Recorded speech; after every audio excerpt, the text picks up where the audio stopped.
Bonjour, mon nom c'est Laurel. Je suis une femme malgache, j'habite en Allemagne.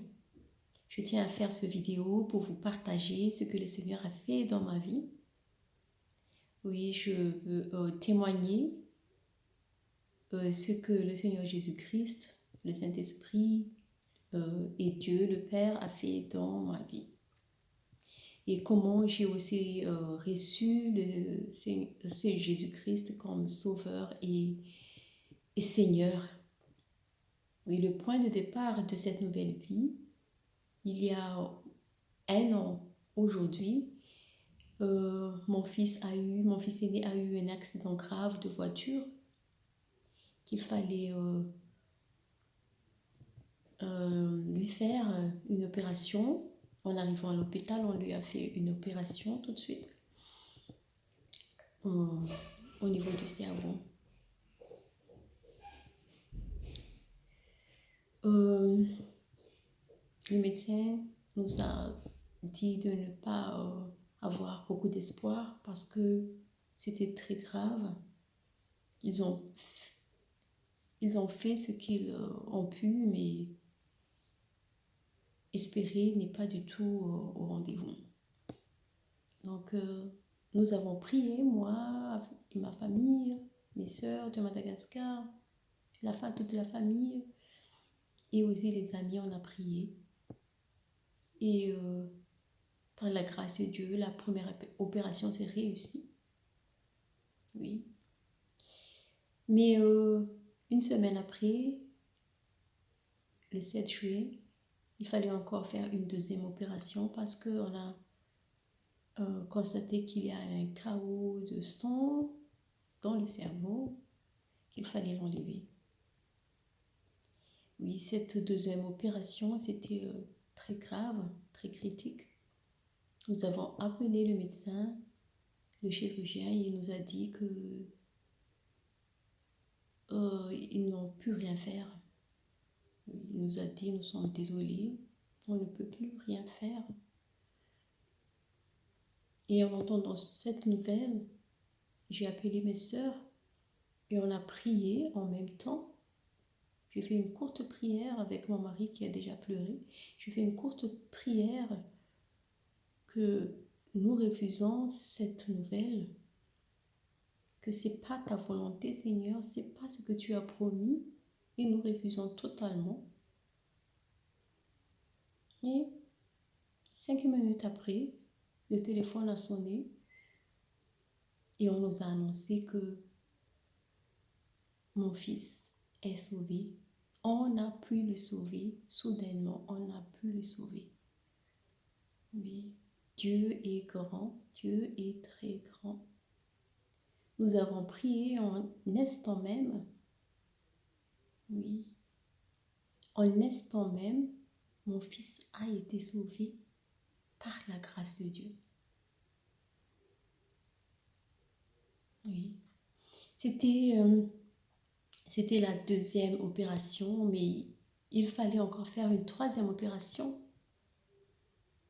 La troisième opération, c'était le 21 août 2020 parce que on a vu par le CT il y a un corps étranger qu'il fallait l'enlever. Et ce corps étranger, c'était un petit bout de coton qu'on a oublié pendant la deuxième opération parce que c'était très très critique, très difficile. Il avait perdu 7 litres de sang lors de la deuxième opération. Donc la troisième opération, c'est pour enlever ce corps étranger.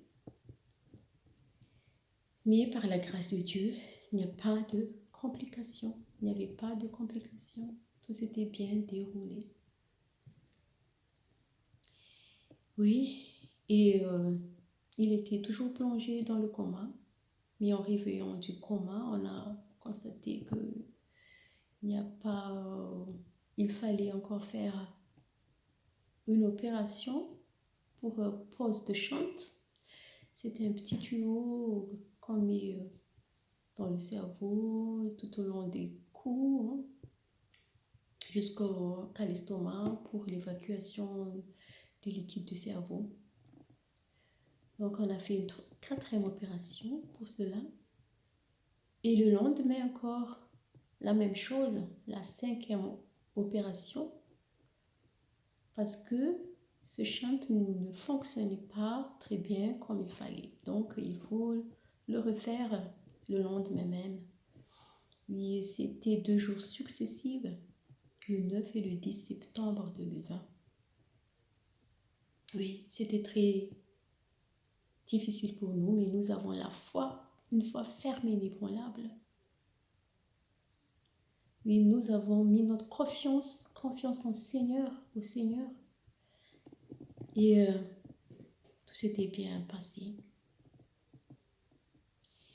Mais il y a aussi une 6e opération, la dernière opération, c'est la pose de la crâne gauche qu'on a enlevée lors de la première opération et il fallait le remettre. C'était la 6e opération, 6e et dernière opération, le mois d'octobre 2020. Oui, le Seigneur est grand, le Seigneur est très grand. Il fait des miracles, des temps des miracles. Mais cela ne sera pas encore là, parce que après tout cela, on a lui transféré, on l'a transféré dans une clinique pour la réhabilitation. Et là-bas, 3 mois après, le médecin nous a annoncé qu'il n'y a pas d'évolution possible, que son état n'est plus, il n'y a plus d'amélioration et il fallait qu'il sorte de clinique et qu'il ne pouvait pas rentrer à la maison parce qu'il a besoin des soins intensifs, parce qu'il a un canule sur la gorge et il fallait qu'il est dans une maison de colocation habité avec des gens qui ont besoin de soins intensifs. Donc on lui a transféré dans une maison de colocation avec des soins intensifs. Et l'avantage, c'est que je peux le visiter, on peut le visiter. Il n'y a pas de temps de limite de visite. Et aussi, on a pu dormir là-bas. Donc j'ai passé la nuit là-bas. J'ai dormi tout là-bas tous les deux nuits, oui. Et la nuit, quand j'ai dormi là-bas, j'ai essayé de lui donner avec une petite cuillère, un peu d'eau et des jus de fruits. J'ai vu qu'il peut bien avaler sans problème. Oui, et c'est pourquoi j'ai dit à la thérapeute d'essayer d'enlever comme ce canule, de bloquer la canule. Parce que si la canule est enlevée, il peut rentrer à la maison. Même si le médecin de la clinique a dit qu'il va porter cette canule à vie, tout au long de sa vie. Oui, on a essayé de bloquer la canule et on a constaté que sans problème, il respire bien, il peut bien avaler et le taux d'oxygène est stable à 98%. Donc, on peut lui enlever cette canule. Donc, j'ai appelé le chirurgien de Hanovre qui lui a fait l'opération. Je lui ai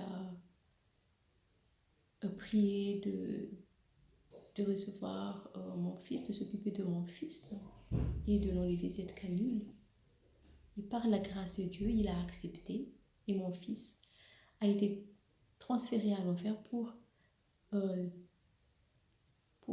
enlever cette canule le 12 mars. Et 10 jours après, mon fils a pu bien rentrer à la maison sans soins intensifs. Oui, c'est tout par miracle. Oui, le Seigneur était là. Il était toujours là. Donc, je tiens à remercier le Seigneur par tout ce qu'il a fait. Je lui rends grâce tous les jours de ma vie. Oui. Je vous encourage de ne pas abandonner, même si c'est difficile.